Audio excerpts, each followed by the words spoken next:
তো দেখো বাড়ি ফিরে অ্যাজ ইউজুয়াল আবার আমি আমার রুটিনেই ফিরে এসেছি। দুধ মুসলি খাচ্ছি, জিম্মা পড়তে চলে গেছে। এই জুতোগুলো নিয়ে গেছিলাম ওখানে, সাবান দিয়ে ধুলাম। এটিগুলো তো আমার ঘরে পড়ার চটি, আমার একটা জিম্মার একটা ধুয়ে রাখলাম। গাছগুলো ভালোই আছে। আজকে কি প্রচণ্ড রোদ, উত্তাপ বাবা, এতটুকুনিও দেখছো কি রোদ তাপ, বৃষ্টির কোনো নাম ঠিকানা নেই।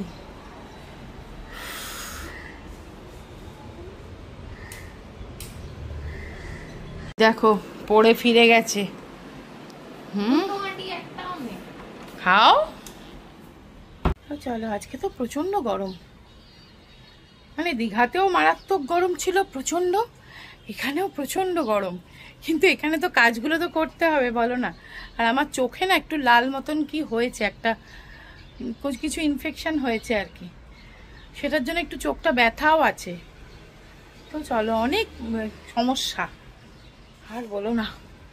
চলো একটু দেখি, এদিকে গাছ ফাছগুলো অনেকক্ষণ দেখেছি, এবারে রান্নার দিকে যাই একটু। রান্নাবান্না আমার হয়ে গেছে, জাস্ট এইবার গ্যাসটা আর এই কিচেনটা একটু ক্লিন করে নিলে তাহলে মোটামুটি এই দিককার কাজটা শেষ হয়। এত পচা গরমে মানে সত্যি কিচেনে থাকা যাচ্ছে না, ভাল লাগছে না একদম। আর এই বাসনগুলো একটু মুছে তুলছি, আর বাসনগুলো সবসময় আমি মুছেই তুলি বরাবর, কেন জানো তো, তা নাহলে না এই বাসন যদি ভিজে ভিজে বা অল্প ভিজে অবস্থায় কাবার্ডে ঢুকিয়ে দিই না বা ড্রয়ারে, তাহলে না বড্ড ওই ছোটো ছোটো নয় আরশোলা হয়, আর নতুন বিভিন্ন রকম পোকামাকড় হওয়ার চান্স থাকে। ভিজে বাসন রাখলে কিন্তু খুব আরশোলা হওয়ার চান্সও থাকে। সেই জন্য আমি সবসময় বাসন একটা কাপড় দিয়ে, পরিষ্কার কাপড় দিয়ে মুছে নিয়ে তুলি। ইভেন প্রত্যেকটা স্পুন পর্যন্ত আমি মুছে মুছে তুলি, তা নাহলে খুব অসুবিধা। এই জন্য না আমার বড্ড কাজ বেশি গো, সারা দিনই আমার চলে যায় এটা ওটা সেটা করতে করতে, মানে যেখানটাই যখন দেখি। যে আমাকে না আমার বন্ধুরা বলে, বাবা তোর তো হাতে সবসময় ঝাড়ন। হ্যাঁ, আমি সবসময় একটা ডাস্টার আমার হাতের কাছাকাছিই থাকে। যাই হোক, চলো এই কাজটা করলে মোটামুটি আমার কাজকর্ম কমপ্লিট, কারণ মানিকেও খেতে দেওয়া হয়ে গেছে, জিম্মাকেও খেতে দেওয়া হয়ে গেছে, জিম্মার মনে হয় খাওয়াও হয়ে গেল। দেখো এইবার বাসনগুলো জাস্ট আমি গুছিয়ে তুলে নিচ্ছি, তাহলেই হয়ে যাবে।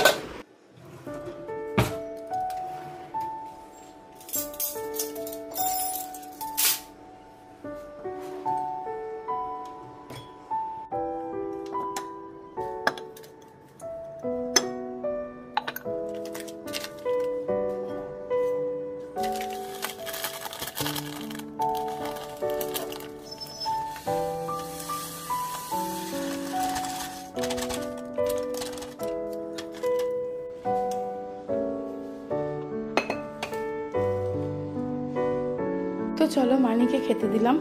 রান্না কি হয়েছে দেখে নাও। এটা চিচিঙ্গে, এই ভাজি ভাজি মতন, ঢ্যাঁড়স আলুর তরকারি আর মাছ, এই হয়েছে আজকের রান্না।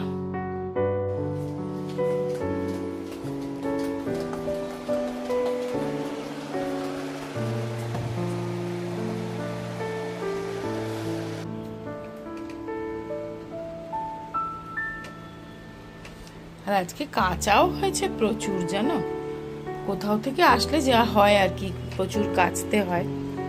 আর এইটা যে কেনা হয়েছিল ওখানে, এখানটা রেখেছি, হাওয়া দিলে ঘুরবে, ভাল লাগবে। চলো এখন অনেকদিন পরে আজকে একটু চপ এনেছে শুধু ফেরার পথে। বাবা কিসের কিসের চপ জানি না, এটা মনে হচ্ছে আলুর বড়া। হ্যাঁ, দুটো আলুর বড়া, জানি না, এই দুটো তো আলুর চপ। চলো তাহলে একটু মুড়ি মাখতে বলছে, মুড়ি মাখি।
নাও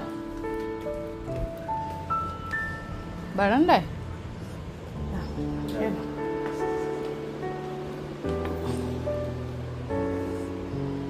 চপ মুড়ি খাওয়ার পর একটু মিষ্টি মিষ্টি চা না খেলে চলে বলো?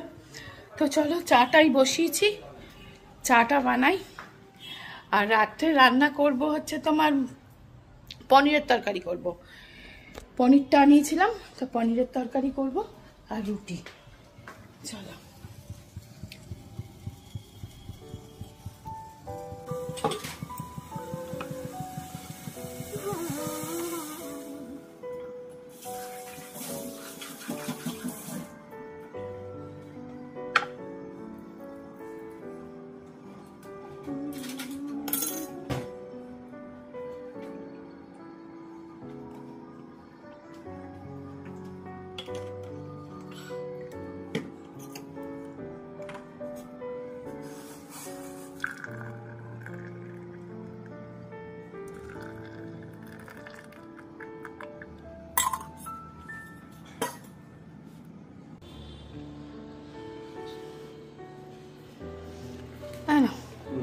চলো এইখানটাতে বসি, এই সোফাটাতে একটুখানি হাওয়া আছে।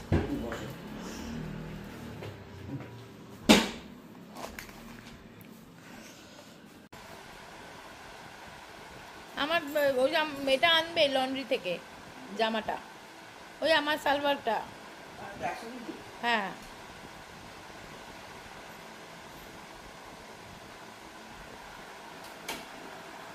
না চলো, যত বসে থাকবো মানে যদি সুবীর বলছে ঘরে বসো না, এসিটা চালিয়ে, প্রচন্ড গরম হচ্ছে তো। আমি বলছি না, এখন এসি চালিয়ে বসে পড়লে না রান্নাটা করতে ইচ্ছেই করবে না। তার চেয়ে চলো রান্নাটা চট করে করে নি, তারপরে বসবো। এখন বসে তো কোনো লাভ নেই। চলো পনির করব, ঠিক করেই রেখেছি, আজকে ব্যবস্থাও করে রেখেছি।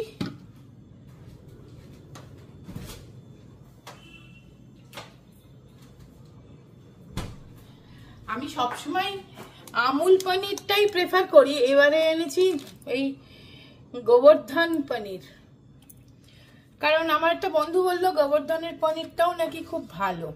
তা চলো দেখি, এটাই শুরু করি রান্নাটা। চলো রান্নাটা শুরু করি।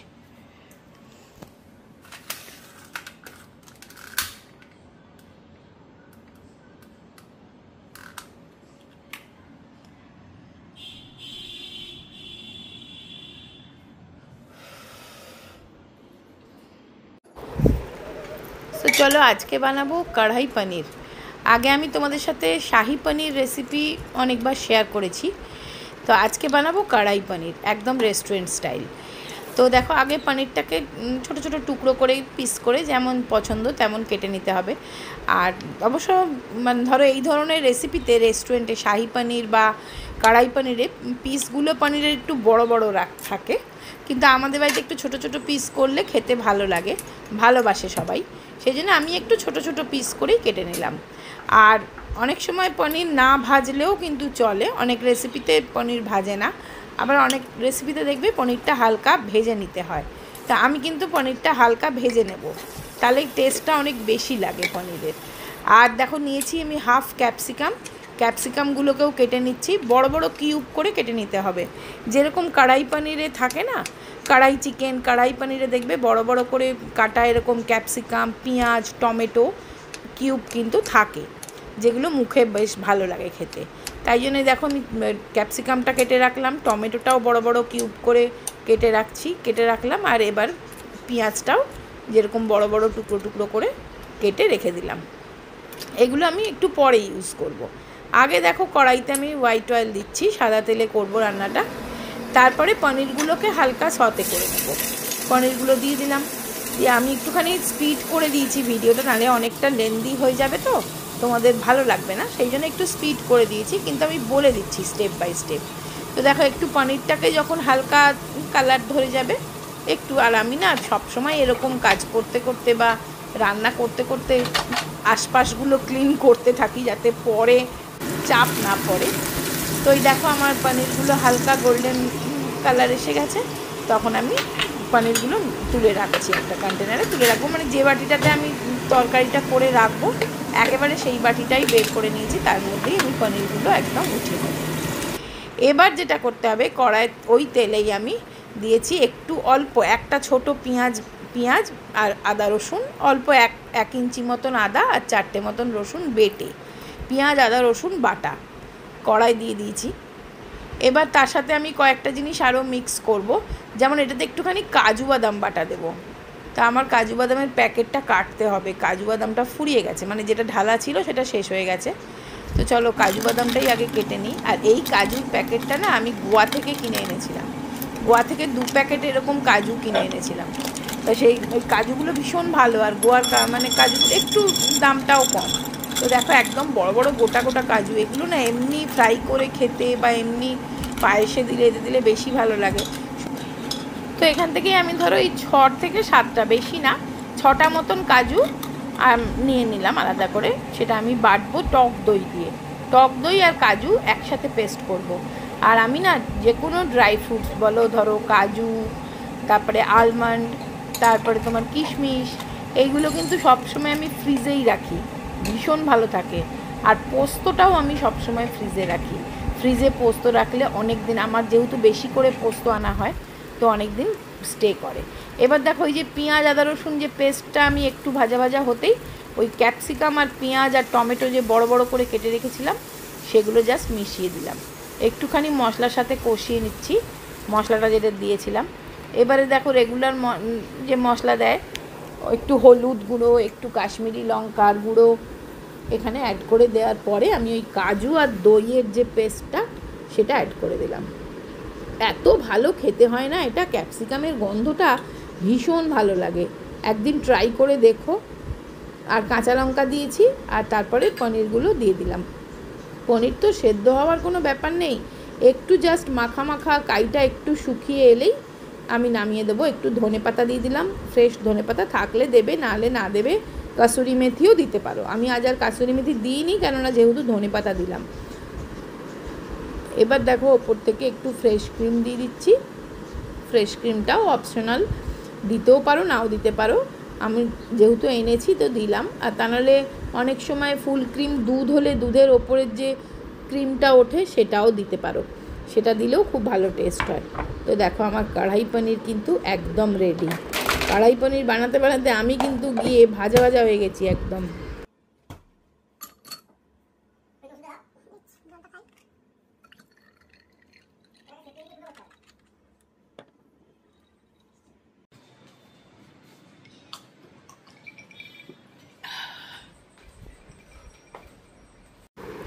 রান্নাবান্না করে এত প্রচণ্ড গরম হচ্ছিল, তো আমি পুরো স্নান করলাম জানো, পুরো মাথায় শ্যাম্পু করে স্নান করে আসলাম। এবার স্নান করে এসে জাস্ট চুলটা একটু শুকিয়ে নিচ্ছি, তাই আগারোর হেয়ার ড্রায়ার কাম ভলিউমাইজারটা দিয়ে, কারণ এইরকম ভিজে চুল নিয়ে তো আর এখন কিছু করতে পারবো না। এখন প্রায় 9:30 বাজে, কিন্তু কিছু করার নেই, এত ঘেমে গেছি না, মানে স্নান না করলে মানে চুলগুলো পুরো ভিজে গেছে আমার ঘামে। আর এইটা থাকলে মানে এরকম ভিজে চুল ঘামে ভেজা থাকলে না ভীষণ চুল ওঠে, তাই জন্য শ্যাম্পু করে এসে দেখো এই হেয়ার ড্রায়ারটা দিয়ে চুলটা শুকিয়ে নিই। এই যে এই সালোয়ারটা কাচতে দিয়েছিলাম, নিয়ে এলো, কাচিয়ে রাখলে না খুব পরবার সময় সুবিধে হয়, মানে একটু বেশ সুন্দর থাকে। চলো একেবারে জায়গায় রেখে আসি।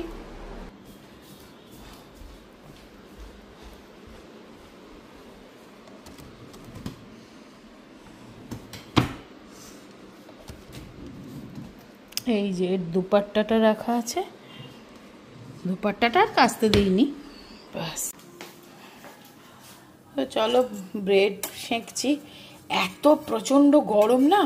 আর আজকে যেহেতু ওই লোকনাথ বাবার জন্ম উৎসব, মানে ওই জন্য না অনেক রুটির দোকানগুলো বন্ধ এখানে, মানে অনেকের বাড়িতেই তো উৎসব, আবার অনেকের নেমন্তন্নও আছে। তা সুবীর বললো যে আর রুটি করতে হবে না এই গরমে, এই গরমে না রুটি করাটা একটা খুব চাপের কাজ।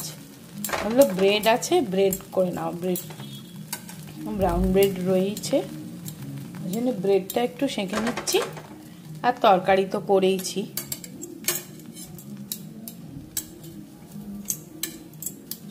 একটু বাটার দিয়ে জাস্ট এপিট ওপিট করে নিলাম। বৃষ্টি এসছে। ও বাবা যা গরম পড়েছিল না।